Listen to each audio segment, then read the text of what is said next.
حضرت امام احمد بن حنبل فرماتے میں غلام خریدنے گیا، اس نے میرے ساتھ شرط رکھی کہ حضور آپ مجھے خرید کے لے جانے ہیں، میری شرط یہ ہے کہ میں دن کو آپ کی ڈیوٹی کروں گا، رات کو نہیں کروں گا۔ فرماتے میں لے آیا، گھر لا کے میں نے پوچھا تیرا نام کیا ہے؟ کہنے لگا حضور غلاموں کا نام نہیں ہوتا۔ کھائے گا کیا؟ حضور غلاموں کی چاہت نہیں ہوتی، جس نام سے پکارو گے آ جاؤں گا، جو دو گے کھا لوں گا۔ کہا کس کمرے میں رہو گے؟ کہا حضور غلاموں کے نخرے نہیں ہوتے۔ کہتے میں نے کہا پھر بھی یہ کمرے ہیں پسند کر لو۔ ایک ٹوٹا پھوٹا سا کمرہ اس نے پسند کر لیا۔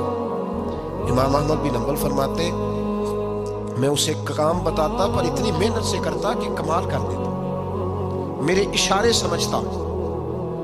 ایک دن میں تہجد کے وقت اٹھا، اس کے کمرے میں گیا تو وہ توبہ توبہ پکار رہا تھا۔ سنو ولیوں کی توبہ، فرماتے اس کے کمرے سے چیخنے کی، یا اللہ معاف کر دے، یا اللہ معاف کر دے، اللہ معافی دے دے، تڑپ رہا ہے، رو رہا ہے۔ اور امام احمد بن حنبل فرماتے ہیں حال یہ ہے کہ اس کے کمرے سے لے کر آسمان تک نور ہی نور پھیلا ہوا ہے، نور ہی نور، اور وہ روتا ہے یا اللہ معاف کر دے، یا اللہ معاف کر دے۔ فرماتے ہیں میں سوچنے لگا معافی کس چیز کی مانگ رہا ہے؟ فرماتے ہیں وہ خود ہی بولا، اور معافی دیکھو بھائی، توبہ دیکھو اللہ والوں کی۔ کہنے لگا اے اللہ میں تیرا بندہ ہوں، تو نے زندگی دی، نعمت دی، آنکھیں دی، کان دیے، سانسیں چلائی، بغیر مانگے سارا کچھ دیا۔ چاہیے تو یہ تھا کہ میں دن رات تیری بارگاہ میں جھکا رہتا، اور مجھے معاف کر دے۔ میرے اوپر امام احمد بن حنبل کے بھی حقوق ہیں، میرے مالک کا بھی حق ہے، اس لیے میں دن سارا عبادت نہیں کر سکتا، بس 5 نمازیں پڑھ سکتا ہوں، رات میں جاگتا رہتا ہوں تیرے حضور۔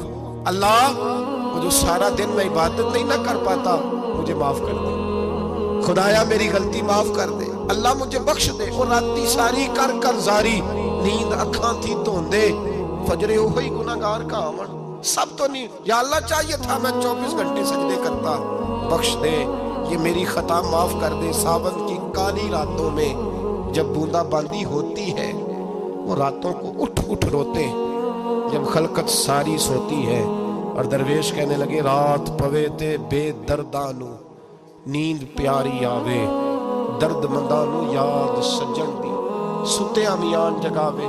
یا اللہ معاف کر دے، میں سارا دن سجدے نہیں کر پاتا، سارا دن لمبی معافی دے دے، یہ توبہ ہے اللہ والوں کی۔ امام احمد بن حنبل فرماتے ہیں فجر کے وقت وہ میرے ساتھ مسجد گیا، میں نے اس کا چہرہ دیکھا، میں اس کو کونے میں لے گیا، میں نے کہا جا تو اللہ کی رضا کے لیے آزاد ہے، جا میں اپنے حق معاف کرتا ہوں، مکان تیرے پاس رہے گا، کھانا تجھے ملے گا، تو آزاد ہے۔ اس نے کہا حضور ہوا کیا؟ ہوا کیا؟ ہماری تو خواہش ہے نا کہ بندہ اس وقت ملنے آئے جب میں تسبیح پڑھ رہا ہوں، کوئی اس وقت گھر پہنچے جب میں سجدے میں ہوں، لوگوں کو پتا چلے بڑا نیک ہے، بڑا نمازی ہے۔ اس وقت کسی کی نظر پڑے جب میں بالکل قرآن پاک میں بیٹھا ہوں۔ فرماتے ہیں جب میں نے کہا نا تو آزاد ہے، تو کہنے لگا حضور کیا ہوا؟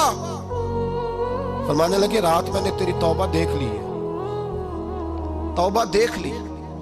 امام صاحب فرماتے ہیں وہ پھر تڑپ کے رویا، سجدے میں سر رکھا، تو نے یہ کیا عجب کیا، مجھ کو بھی فاش کر دیا، میں ہی تو ایک راز تھا سینہ کائنات میں، میں سراپا مخزن راز تھا، میں رہا تھا مدتوں راز میں، یہ تیرا شوق دید کشاں کشاں مجھے بھی کھینچ لایا مجاز میں۔ اے اللہ پردہ ہی کھول دیا ہے تو نے، یہ عبادتیں، یہ توبہ، یہ ریاضتیں، یہ تیرا میرا راز تھا، اللہ تو نے پردہ ہی کھول دیے، مہربانی کر مجھے پردہ پوشی عطا فرما، اللہ معاف کر دے، مجھے پردہ پوشی عطا کر۔ حضرت امام احمد بن حنبل فرماتے ہیں سجدے میں اس نے بلند آواز سے اللہ اکبر کہا، پھر وہ گرا، اس کی روح پرواز کر گئی، پرواز کر گئی، چلا گیا، رخصت ہو گیا۔ یہ عاشق کا جنازہ ہے، ذرا دھوم سے نکلے، محبوب کی گلیوں سے ذرا گھوم کے نکلے۔ او بھائی اس بات پہ بھی توبہ ہے کہ یا اللہ میں سارا دن نفل نہیں پیے، یہ اللہ کے ولیوں کی توبہ، سارا کچھ کر کر آگے نا، سارا کچھ کر کر آگے، پھر بھی معافی، ڈیوٹیاں کر کے ساری، پھر بھی معافی، یا اللہ معاف کر دے، سارا دن عبادت کر کے پھر بھی کہ اللہ بخش دے۔ وہ